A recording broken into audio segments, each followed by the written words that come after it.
The moon gives us light এর tag কি হবে? ডাজেন্ট ইট নাকি ডাজেন্ট শি? ওয়েল, এখানে ডাজেন্ট ইটও হতে পারে, ডাজেন্ট শিও হতে পারে। কেন? ইংরেজিতে এমন অনেক প্রাণহীন বস্তু বা প্রাণহীন নাউন রয়েছে যেগুলো ফিমেলকে রিপ্রেজেন্ট করে, যেমন মুন, রিভার, পোয়েট্রি, লিবার্টি বা যে কোনো দেশের নাম। এগুলো ফিমেলকে রিপ্রেজেন্ট করে, তাই এর প্রোনাউন আমরা ইট ব্যবহার করতে পারি বা চাইলে শিও ব্যবহার করতে পারি। একইভাবে এমন অনেক প্রাণহীন নাউন রয়েছে যেগুলো মেইলকে রিপ্রেজেন্ট করে, যেমন সান, ডেথ, টাইম, সামার, উইন্টার। এই জাতীয় নাউনগুলো যেগুলো শ্রেষ্ঠত্ব বা শক্তি প্রকাশ করে থাকে সেগুলো মেইলকে রিপ্রেজেন্ট করে থাকে।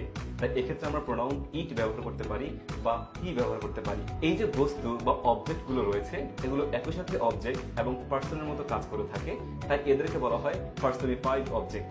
সো এই পার্সনিফাইড অবজেক্টগুলো আমরা চাইলে প্রোনাউনের ক্ষেত্রে ইট ব্যবহার করতে পারি, চাইলে হি ব্যবহার করতে পারি অথবা শি ব্যবহার করতে পারি। যদি এটা বুঝে থাকো তাহলে তোমার ভাইয়াকে জানাও এই বাক্যের ট্যাগ কি হবে। যেমন Bangladesh is a beautiful country, এর ট্যাগ কি হতে পারে? কমেন্ট করে ভাইয়াকে জানিয়ে দাও।